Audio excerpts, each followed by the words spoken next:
Ada orang tua yang berkata, "Dan Jeffrey, kalau punya mobil, taruh di garasi, jangan taruh di hati." Ya iyalah, masa taruh di hati, nggak muat kali. Ternyata ungkapan itu adalah lebih kepada kecintaan terhadap benda tidak masuk ke dalam hati. Suami taruh di tempatnya, jangan taruh di hati. Istri taruh di tempatnya, jangan taruh di hati. Anak-anak, harta benda dan jabatan, taruh di tempatnya, jangan taruh di hati. Kalaupun mereka harus ada di hati, biarkan ada di kulit luar hati. Karena di dalam hati hanya Allah, Allah, Allahu Akbar. Allah, tidak ada yang lain. Jangan biarkan Allah menjadi cemburu karena itu semua. Karena Allah Maha Pencemburu. Jangankan Allah, istrimu pun, suamimu pun akan cemburu manakala engkau memiliki sesuatu yang lain di dalam hatimu. Bagaimana dengan Allah?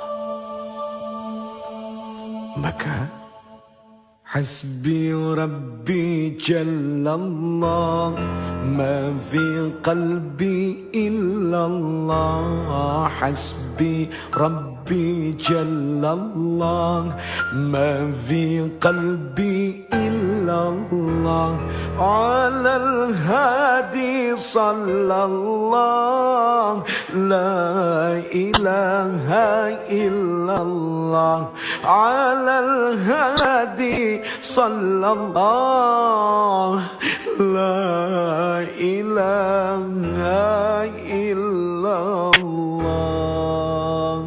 Allah, Allah, Allahu Allah, Allahu Akbar, Allahu Akbar, Allahu Akbar, Allahu Akbar. Allah, Allah, Allah, Allah, Allah, Allah, Allah, Allah, Allahu Akbar.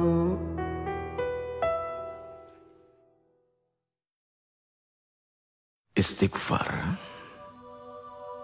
adalah meminta ampun kepada Allah. Seorang Rasul saja, Muhammad bin Abdullah alaihi salatu wassalam, beliau masih meminta ampun kepada Allah. Bahkan beliau bersumpah, demi Allah, sesungguhnya aku setiap hari senantiasa beristighfar dan memohon ampun kepada Allah. Padahal sudah jelas seorang Rasul sallallahu alaihi wasallam, al-Ba'tsum, orang yang dijamin surganya oleh Allah, masih meminta ampun kepada Allah. Berarti jelas memohon ampun adalah wajib. Apakah kepada Rasul, kepada Nabi, kepada wali, apalagi kepada orang-orang seperti diri ini.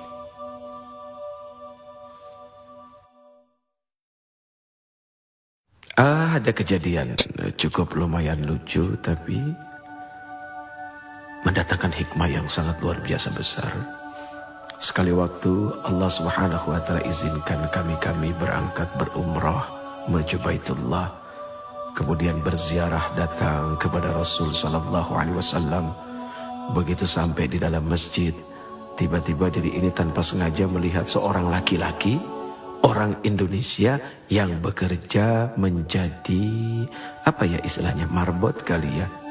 Persisnya adalah orang yang suka membersihkan masjid. Kemudian terjadi obrolan, Assalamualaikum, Waalaikumsalam. Uce, apa kabar? Hati ini senang juga sih dikenal orang, padahal nggak bagus ya punya hati seperti itu. Akhirnya terjadi obrolan sederhana. Sudah berapa lama kerja di sini? 3 bulan, Uce. Oh, pernah ke makam Rasul? Aduh, Uce, pernah. Sehari semalam saya di dalam, di dekat makam Rasul. Saya menyapu, saya membersihkan. Langsung tiba-tiba saja diri ini memeluk orang itu ya Allah? Apa yang telah membuat dia begitu mudah bisa masuk dekat dengan Rasul sallallahu alaihi wasallam? Sementara kami yang berulang kali bolak-balik datang berhaji berumrah, tapi begitu sangat sulitnya untuk mendekati Rasul. Ada apa? Akhirnya duduk di raudhah berfikir. Allah berikan jawaban. Oh, ternyata kalau ingin bertemu dengan Rasul, tidak usah bawa uang, bawa pel sama sapu. Bingung kan? Sapu. Hanya dengan membawa sapu dia bisa sedekat itu dengan Rasul. Inilah terkadang orang suka merendahkan jabatan orang lain yang lebih rendah daripadanya. Padahal maaf, seorang manajer belum tentu sering-sering bisa ketemu dengan seorang presiden direktur. Malah office boy-nya yang hampir setiap hari ketemu dengan presiden direktur. Bahkan bukan tidak mungkin seorang office boy bisa duduk di kursi presiden direktur ketika dia ngebersihin kamarnya. Ini kan subhanallah, perkara sederhana. Sapu, apa arti sapu? Sapu itu punya sifat membersihkan. Berarti bagaimana kita menyapu hati kita dari dengki, dari iri. Ternyata itulah yang membuat seseorang bisa menjadi dekat dengan Rasul. Hanya orang-orang yang hilang dengki dan tidak punya iri dan senantiasa bersyukur dengan apa yang Allah berikan. Kemudian bermujahadah, senantiasa istiqamah dalam ampunan, taubat dan nasuha kepada Allah, hanya kepada Allah. Itu yang akan membuat dekat dengan Rasul sallallahu alaihi wasallam. Ya Rasul, diri ini rindu kepada Engkau. Semoga kami menjadi orang-orang yang didekatkan dengan Engkau.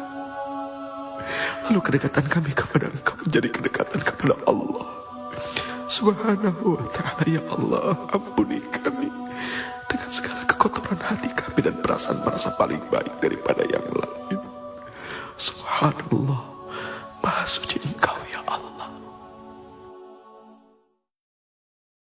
Semoga kita dijadikan orang-orang yang pandai mensyukuri apa yang telah diberikannya. Contoh kecil, sekali waktu ada seorang pedagang yang didatangi seorang pembeli, kemudian dia membeli sesuatu yang nilainya kecil saja. Jangan lupa untuk mengatakan, enggak segini kan?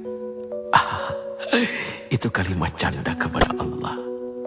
Daripada harus dikeluarkan satu kalimat, masa segini? Itu tanda dari tidak bersyukur dengan apa yang telah diberikan. Manusia wajib bersyukur karena Allah Subhanahu wa ta'ala telah berikan modal yang besar kepadanya.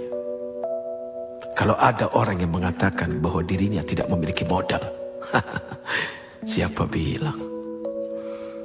Mata adalah modal yang dahsyat.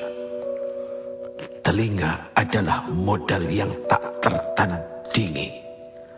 Mulut adalah modal yang sangat berguna. Bagaimana dengan akal, pikiran? Sudah pasti itu bisa menjadi modal kekuatan hidup dunia dan akhirat. Terima kasih.